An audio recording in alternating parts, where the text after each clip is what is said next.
의사도 사실은 본과 1, 2학년 때까지만 해도 의사로서 살아가는 게 정확히 어떤 인생을 살고 내가 뭘 해야 될지 잘 모르다가 이제 졸업 한 2년 앞두고 본격적으로 뭐 병원 실습을 하고 이러면서 알게 되거든요. 그러니까 사실은 남들은 너는 왜 결국은 치과 의사가 메인인 인생을 살 거면서 공대도 4년 다 다니고 의대도 6년 왜 다 다녔냐 라고 하면 돌이켜보면 저 같은 경우는 이제 초등학교 5학년 말쯤에 6학년 이럴 때 대치동학원을 좀 일찍 간 편이기 때문에 저희 나이 때 애들이랑 비교했을 때 이제 뭐 그때 가면 뭐 시험 성적을 봐도 늘 90점, 100점 이렇게 가까이 봤던 점수가 막 50점도 안 나오고 이럴 때도 항상 어머니가 얘기했던 게, 근데 그게 사실은 표현은 내색은 못했지만 되게 저의 어린 시절에 약간 정서적으로 되게 트라우마가 되고 상처가 됐었던 것 같고, 사실은 이거는 지금 시대에도 공부를 잘하는 학생들은 분명 그런 거를 느끼고 있을 가능성이 저는 꽤 크다고 생각을 합니다. 제가 중고등학교 때도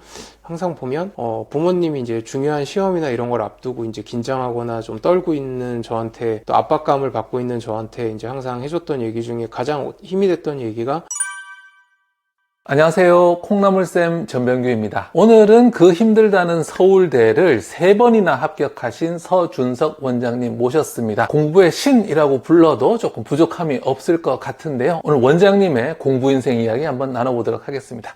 안녕하세요, 원장님. 예, 안녕하세요. 네, 저희 시청자 여러분께 인사 부탁드립니다. 예, 안녕하세요. 저는 치과와 의원을 이제 운영하고 있는 서준석이라고 하고요. 어떻게 하다 보니까 유튜브를 시작해서 교육 관련 책을 한 서너 권 내다 보니까 또 이렇게 가끔 공부 관련된 유튜브에도 출연을 하고 있습니다. 예, 반갑습니다. 예. 서울대를 3번이나 다니셨는데 이게 네. 대단하다는 생각도 들면서 동시에 도대체 왜? 라는 질문도 좀 드는데요. 네. 어떤 계기로 서울대를 3번 시험 보시고 이렇게 다니게 되셨나요? 다들 이제 많이 물어보죠. 왜냐면은 보통 이제 한 번 과를 바꾸는 경우는 그래도 은근 많은데, 저는 이제 심지어 졸업을 하고 다시 들어갔었으니까, 그리고 또 과도 3개를 가다 보니 간단하게 얘기하면 행복하고 싶어서였던 것 같아요. 그러니까 대부분의 사람들은 이제 자기가 이 길을 안 가고 다른 길을 가면 더 행복해질 거라는 어떤 느낌이 있는데, 두 가지죠. 상황적으로 지금까지 걸어온 길에 대한 기회비용을 생각을 하거나, 아니면 또 다른 길로 갔을 때 내가 과연 그 길을, 예를 들어서 저 같은 경우는 내가 과연 서울대 의대 입학을 할 수 있을까? 이런 걱정 두 가지 때문에 이제 보통 망설이다가 그냥 지금까지 걸어온 길, 지금 선택했던 전공으로 그냥 계속 가는 경우가 많은데, 저는 이제 다행히 공대 3학년 무렵에 이제 21살, 2살 이때 무렵에, 그때 약간 어린 나이긴 하지만 지금 생각해보면 그때 약간 그런 생각을 했죠. 기회비용 때문에 그런 걸 망설이는 기회는 인생은 너무 짧고 한 번뿐이라는 거를 조금 그때 인식을 했기 때문에 사실 기회비용 자체는 저한테 일단 중요한 그게 아니었고요. 두 번째로는 진로를 과연 바꿀 수 있는지에 대한 것도 저 같은 경우는 주로 시험을 통해서 바꿨기 때문에 사실은 남들보다는 조금 더 자신감이 있는 상황이었어요. 그러니까 진로를 제가 공대에서 의대로 가면 의대에 붙을 수 있을까? 무조건 붙는다는 아니었지만 열심히 하면 붙을 수 있을 것 같다. 예, 그게 서울대 의대가 될 거라고는 몰랐지만, 그리고 치대도 마찬가지였고요. 예, 그래서 이렇게 서울대를 어떻게 하다 보니까 14년이나 다녔던 거고, 중간에 공대 같은 경우에는 이제 1, 2년을 다니고 그러면 바꾸지 그랬냐. 근데 이제 그런 거죠. 1, 2년 다닐 때는 공대를 계속 다니면 제가 행복할 줄 알았어요. 모든 과들이 그렇지만 공대야말로 3, 4학년이 돼야 이제 전공 과목들을 비로소 제대로 배워서 내가 이제 공대로 박사를 딴다든지 평생 공학도의 길을 걸었을 때 어떤 일을 하게 될지를 좀 구체적으로 알 수가 있거든요. 그래서 1, 2학년 때는 사실 공대 계속 해도 난 행복하게 잘 살 수 있을 것 같은데 라는 생각을 하다가, 이제 3, 4학년 때 진짜 이제 저는 전기공학부였는데, 전기공학부에서 어떤 거를 하고 내가 이제 이걸 졸업하고 석박사를 따면 어떤 일을 하겠다라는 거를 딱 알았을 때 별로 재미없고 즐겁지 않겠는걸, 이런 생각이 좀 들었던 거죠. 예. 그래서 이제 어떻게 하다 보니까 전공을 좀 늦게 바꾸게 됐던, 치과 의사도 마찬가지였던 것 같아요. 의사도 사실은 본과 1, 2학년 때까지만 해도 의사로서 살아가는 게 정확히 어떤 인생을 살고 내가 뭘 해야 될지 잘 모르다가 이제 졸업 한 2년 앞두고 본격적으로 병원 실습을 하고 이러면서 알게 되거든요. 그러니까 사실은 남들은 너는 왜 결국은 치과 의사가 메인인 인생을 살 거면서 공대도 4년 다 다니고 의대도 6년 왜 다 다녔냐 라고 하면, 정확히 내가 공학자나 의사로서 어떤 어떤 인생을 살 거를 아는데 그 정도 시간이 걸렸던. 그러니까 저는 뭐 요즘 사람들 같은 경우는 뭐 단순히 직업의 안정성이나 뭐 경제적으로 돈을 잘 벌 수 있는지를 생각하고 전공을 바꾸면 뭐 1, 2년만 다녀도 뭐 주위 사람한테 물어보거나 이래도 대충은 알 수 있죠. 근데 저도 뭐 사람인지라 직업의 안정성이나 돈을 많이 뭐 안정적으로 벌 수 있냐도 물론 중요했지만 저는 사실 뭐 요즘은 뭐 워낙 의대가 인기지만 저희 때는 의대가 그렇게 인기이기 직전이기도 했지만 저는 사실 서울대 공대 졸업하고도 제가 원하는 정도의 돈을 벌 수 있을 거라는 자신은 있었거든요. 뭐 두 가지죠. 그러니까 제가 원하는 그런 경제적 부의 목표가 그렇게 높지가 않고요. 저는 뭐 명품도 좋아하지 않고 강남의 아파트에서 별로 살고 싶지도 않고 그 두 번째로는 약간 제 능력에 대한 약간 자신감도 좀 있었고요. 공대생이 뭐 평균적으로 얼마를 벌어도 나는 상위 한 5% 안에는 들 수 있을 거야. 그러면 의사만큼은 벌 수 있을 것 같은데 그래서 저는 애초에 경제적인 그런 부는 그렇게 크게 제가 진로를 바꾸는데 메인 타겟은 아니었어요. 행복을 위해서 그럼 전공을 이렇게 두 번이나 바꾸셨는데 네, 그렇죠. 지금 삶에는 만족하십니까? 상당히 만족을 하고 있습니다. 그만큼 이제 오래 걸렸기 때문에 보통은 이제 그런 거죠. 대부분의 사람들이 뭐 공학자가 돼서 뭐 연구원이 되거나 삼성에 취직을 하고 나서 내가 생각했던 거랑 다른데? 아니면 의사가 되고 나서 뭐 개업을 하고 나서 내가 생각했던 거랑 다른데? 막 이러는데 저는 다행히 오랜 시간 준비를 하기도 했고 주위한테 조언도 구했고 이래서인지 모르겠지만 제가 생각했던 인생이랑 거의 비슷해요. 심지어 제 성격 자체가 그런 거를 이제 예상할 때는 뭐 공부 잘하는 대부분의 사람들이 그렇듯이 제일 좀 부정적으로 생각을 하거든요. 좋은 얘기가 들려도 그거는 이제 성공한 일부의 얘기고 나는 더 안 좋을 수도 뭐 그게 수입이든 즐거움이든 근데 계속 그렇게 생각을 하다 보니까 오히려 의사가 되고 나서도 그렇고 치과 의사가 되고 나서도 느꼈던 감정의 대부분이 생각했던 것보다 훨씬 더 좋은 직업인걸? 의사는 치과 의사는 이런 생각을 했던 것 같고 개업을 하고 나서도 물론 개업의 힘듦도 분명 있지만 그런 거는 이미 다 안 좋은 거를 듣고 준비를 했기 때문에 그런지 모르겠지만 저는 개업하고 나서도 되게 즐거웠던 것 같아요. 육체적으로는 힘들죠. 또 나이가 드니까 이제 뭐 피곤도 하고 그렇긴 한데 그럼에도 불구하고 정신적으로는 상당히 행복하게 살고 있습니다. 동생분도 서울대 수의대를 나오셨다고 하셨어요. 네. 그러다 보니까 어머니의 교육 방법 이런 것들이 좀 궁금한데 네. 원장님이 초등학교, 중학교 다니실 때 어머니께서 교육에서 가장 신경 쓰신 건 어떤 겁니까? 제가 봤을 때는 제일 신경을 쓰셨던 건 아마 이제 포기하지 않는 거. 성실하게 꾸준히. 당연히 결과도 중요하지만 꾸준히 하루도 빼먹지 않고 성실하게 하는 거를 되게 강조를 하셨던 것 같아요. 돌이켜보면 저 같은 경우는 이제 초등학교 5학년 말쯤에 6학년 이럴 때 대치동학원을 좀 일찍 간 편이기 때문에 저희 나이 때 애들이랑 비교했을 때 이제 뭐 그때 가면 뭐 시험 성적을 봐도 늘 90점, 100점 이렇게 가까이 봤던 점수가 막 50점도 안 나오고 이럴 때도 항상 어머니가 얘기했던 게 안 돼도 좋으니까 하는 데까지 한번 해봐라. 포기하지 말고. 그러면 너는 분명히 잘할 수 있을 거다라는 그러니까 이렇게 용기도 주셨지만 그러니까 제가 포기하려고 하고 뭐 대치동 학원 가면 오히려 자신감만 잃는 것 같아서 돈만 쓰고 뭐 시간만 오래 걸리고 왔다 갔다 하는 시간만 오래 걸리고 그런 것 같아서 그냥 동네 학원을 다니겠다 아니면 그냥 집에서 혼자 공부하겠다. 그래도 뭐 학교에서 1등 하는 데는 지장이 없지 않느냐 이렇게 얘기를 했을 때도 저희 어머니는 항상 그래도 한번 할 수 있는 데까지 해봐라. 그러니까 항상 포기하지 말라는 얘기를 딱 이렇게 명시적으로 텍스트로 얘기를 한 적도 있지만 꼭 그게 아니어도 항상 이렇게 돌려서 얘기하시더라도 항상 돌이켜 생각해보면 포기하지 않고 끝까지 한번 해보라는 거를 항상 강조를 해주셨던 것 같아요.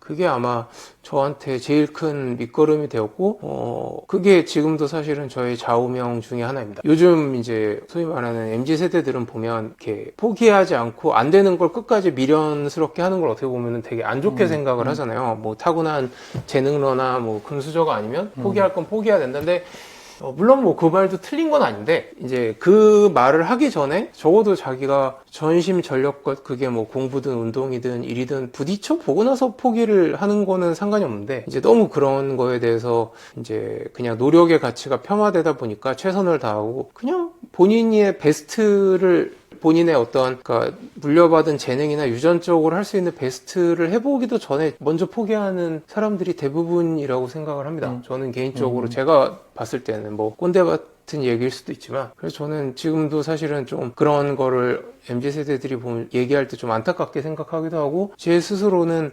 남들은 제가 이제 주어진 재능이나 타고난 조건들 때문에 그냥 계속해서 늘 공부도 잘했고 그런 거라고 생각을 하지만 저는 늘 제 스스로는 제가 경험했을 때도 그렇고 늘 제 한계를 계속해서 느끼고 벽을 깨면서 공부를 잘하게 됐다고 생각을 해요. 그거의 기저에는 아마 어머니의 그 포기하지 말라는 가르침이 있었던 것 같고요. 네. 이력을 보다 보면 엘리트라고도 이야기를 할 수 있는데 네. 이런 삶을 산다는 게 어떻게 보면 화려하기도 하지만 방금 말씀하신 것처럼 분명히 그 이면에 어려움들이 있었을 거라는 거죠. 네. 어떤 어려움들이 있으셨고 그걸 어떻게 이겨내셨습니까? 그러니까 저는 천재까지는 아니지만 그래도 어렸을 때부터 공부를 열심히 하기도 했고 또 뭐 타고난 유전적 재능이 뭐 어느 정도는 있었기 때문에 제가 생각해봐도 남들보다는 조금 더 빨리 이해를 한다든지 빨리 습득을 하는 편이긴 했어요. 물론 안 그런 부분들도 되게 많았지만 그래서 사실은 어렸을 때부터 지금도 사실은 그런 걸 좀 느끼는데 그게 되게 힘든 점 중에 하나인 것 같아요. 공부를 잘하는 사람들은 또 아니면 후천적으로 노력을 해서 잘하게 되더라도 어쩔 수 없이 공부를 잘한다는 건 뭐 예를 들면 요즘으로 치면 의대를 간다는 건 적어도 뭐 상위 1% 안에 든다는 얘기잖아요. 그러면 나머지 99명과 저는 다를 수밖에 없죠. 그러니까 그 사람들이랑 뭐 생각하는 게 좀 다를 수도 있고 사고의 회로가 남들보다 그러니까 공부적으로는 뛰어날지언정 그 사람들이 저를 온전히 이해해 줄 수가 없어요. 네. 그래서 저는 어렸을 때부터 사실 솔직히 말씀드리면 제일 어렸을 때 힘들었던 거는 부모님조차도 나를 100% 이해 못하는 부분들이 있다는. 왜냐면 저희 부모님이 물론 공부를 못하신 분들은 아니었지만 뭐 서울대나 막 연고대를 갈 정도로 공부를 잘하셨던 분들은 아니었기 때문에 부모님도 계속 어렸을 때부터 뭐 전교 1등을 하고 서울대를 간 아들을 처음 길러보는 거기도 하고 본인들이 저 정도로 공부를 어렸을 때부터 잘했다면 저의 그런 심리 상태나 저의 어려운 점을 이해를 하셨을 텐데 그거를 본인들이 해보신 적이 없기 때문에 그거를 제가 어머니나 아버지한테 얘기를 해도 뭔가 위로는 해주지만 그게 와닿지가 않는 공부 잘하면서 겪는 여러 가지 그런 뭐 오해를 사서 부모님한테 혼난 적도 있고요. 그러니까 저는 그런 의도로 어떤 행동인가 말을 한 게 아닌데 부모님 입장에서 보면 그게 되게 뭐 버릇없는 행동이나 말로 느껴지셨던 거죠. 왜냐면 부모님이 저의 심리 상태를 100% 이해를 하지 못하시니까 그런 거에 대한 공감을 처음으로 이제 저 같은 애들이 다 모여있는 서울과학고에 가서 되게 위로를 받았던. 그러니까 사실 중학교 3학년 때까지는 공부적인 스트레스도 어마어마했지만 그거보다 어떻게 보면 더 힘들었던 게 나는 그냥 부모님이 어렸을 때부터 나한테 그거를 기대하기도 했고 내가 그냥 정말 잠도 못 자고 열심히 공부를 했을 뿐인데 그러다 보니까 뭔가 평범한 사람들이랑 점점 멀어질 수밖에 없다는 그게 뭐 인성적인 면에서 안 좋은 점도 있지만 뭐 꼭 그런 게 아니어도 뭐 여러 가지 예를 들면 공부를 하다 보면 이렇게 강박장애 같은 것도 좀 생기거든요. 왜냐면 계속 봤던 거 또 보고 이러니까 정신적으로도 좀 스스로 안 좋아진다는 게 느껴집니다. 그러니까 성적에 대한 강박을 갖게 되면 저도 모르게 뭐 운동선수들이 그런 얘기 하잖아요. 루틴이라는 게.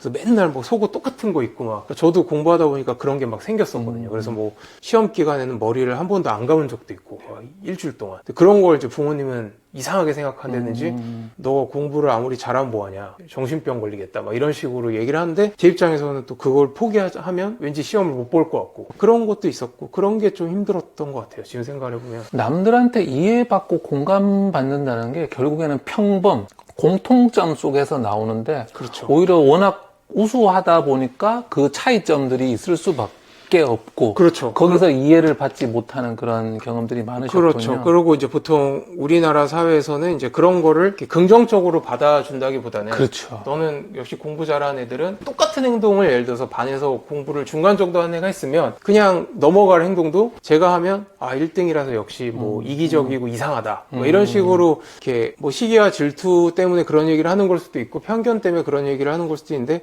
그런 거를 좀 많이 경험을 했던 것 같아요. 초등학교, 중학교 때는 지금은 사실 이제 성인이 되고 나서는 멘탈도 강해졌지만 이제 좀 정서적으로도 성숙하니까 그냥 뭐 그러려니 한다든지 아니면 뭐 적극적으로 방어를 했을 텐데 어렸을 때는 그런 거에 대해서 이제 상처만 있고 그거에 대해서 뭐 친구들한테 이렇게 해명을 하거나 적극적으로 저를 방어할 그럴 여력도 없었고 그걸 방법도 몰랐거든요. 그러니까 저는 그냥 공부를 열심히 하다 보니까 저도 모르게 뭐 이런 성향이나 행동을 나쁜 의도로 한 게 아닌데 어느새 저는 약간 중학교 때 생각을 해보면 공부만 잘하지 뭐 이기적이거나 아니면 이기적이 아니어도 좀 특이한 애가 돼 있었어요, 반에서. 근데 그게 사실은 표현은 내색은 못했지만 되게 그 저의 어린 시절에 약간 정서적으로 되게 트라우마가 되고 상처가 됐었던 것 같고 사실은 이거는 지금 시대에도 공부를 잘하는 학생들은 분명 그런 거를 느끼고 있을 가능성이 저는 꽤 크다고 생각을 합니다. 최근에 이제 첫째 아이를 출산하신 걸로 알고 있습니다. 예, 축하드리고요.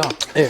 혹시 어떤 부모가 되고 싶으십니까? 아내는 어떻게 생각할지 모르겠지만 저는 이제 개인적으로 제가 보면 부모들은 이제 자기가 하지 못했던 거를 자기 자식이 이루기를 좀 바라는 것 같더라고요. 왜냐하면 자식은 아무래도 이제 뭐 좀 심하게 얘기하면 저는 이제 그거에 대해서 안 좋게 생각한 쪽이지만 이제 두 번째 자아라고 생각을 하니까 내가 예를 들어서 뭐 서울대를 못 갔다. 그러면 그게 좀 한이 되거나 아쉬웠으면 내 자식은 서울대를 좀 가게 공부를 열심히 시키고 싶다 이런 게 어떻게 보면 그것도 자연스러운 생각의 흐름인데 그래서 그런지 모르겠지만 저는 제 자식이 막 서울대를 가거나 의대를 가기를 별로 원하지 않아요. 그러니까 물론 잘하면 좋겠지만 안 가도 그렇게 아쉬워하거나 막 꼭 너는 아빠도 뭐 서울대 의대를 나왔으니까 너도 서울대를 가야 돼 의대를 가야 돼라고 채찍질하고 싶은 생각은 없습니다. 예, 오히려 저는 제가 안 가본 길 그러니까 저는 사실 어렸을 때 만약 공부를 안 했다면 늘 얘기하는 게 죽이 되든 밥이 되든 뭐 야구든 농구든 운동선수를 했을 것 같다. 운동을 되게 좋아하거든요. 근데 이제 그쪽에 뭐 재능도 좀 없기도 했지만 어렸을 때부터 어머니가 이제 운동은 너무 어려운 길이기도 하고 공부하는 게 제일 빠르고 안정적인 길이다라고 해서 공부를 시키셔서 이제 온 거기 때문에 저는 제 자식을 막 공부를 막 요즘 하는 것처럼 뭐 막 영어 유치원을 보내고 막 초등학교 의대반을 보내고 그런 부모가 되고 싶은 생각은 별로 없고요. 물론 아이가 뭐 공부를 잘하는 것 같고 예를 들어서 뭐 수학에 재능이 있다 그러면 그쪽으로 얼마든지 밀어줄 생각은 있지만 일단 첫 번째는 그런 것 같고 두 번째로는 늘 어렸을 때부터 20대 때부터 생각했던 건데 저도 그랬고요. 제가 중고등학교 때도 항상 보면 부모님이 이제 중요한 시험이나 이런 걸 앞두고 이제 긴장하거나 좀 떨고 있는 저한테 또 압박감을 받고 있는 저한테 이제 항상 해줬던 얘기 중에 가장 힘이 됐던 얘기가 이제 너는 잘할 거야 뭐 꼭 합격할 거야 라는 얘기보다 아빠가 그런 얘기를 많이 해줬는데 그냥 끝까지 최선만 다해. 그러면 아빠는 결과가 어떻게 나오든 전혀 상관없다.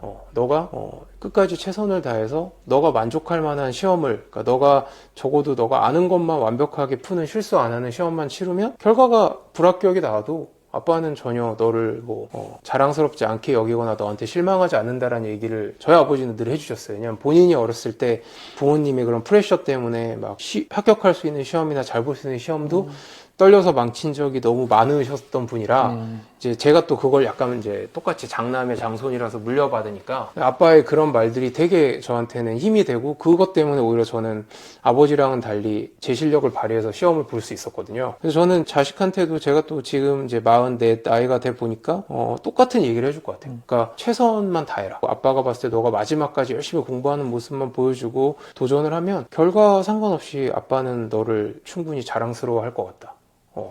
그러니까 너무 결과에 연연하지 않을 것 같아요. 그리고 사실 그 말이 어떻게 보면 이렇게 중요한 시험이나 어떤 일을 앞두고 있는 자식의 입장에서는 가장 큰 힘이 될 것 같은.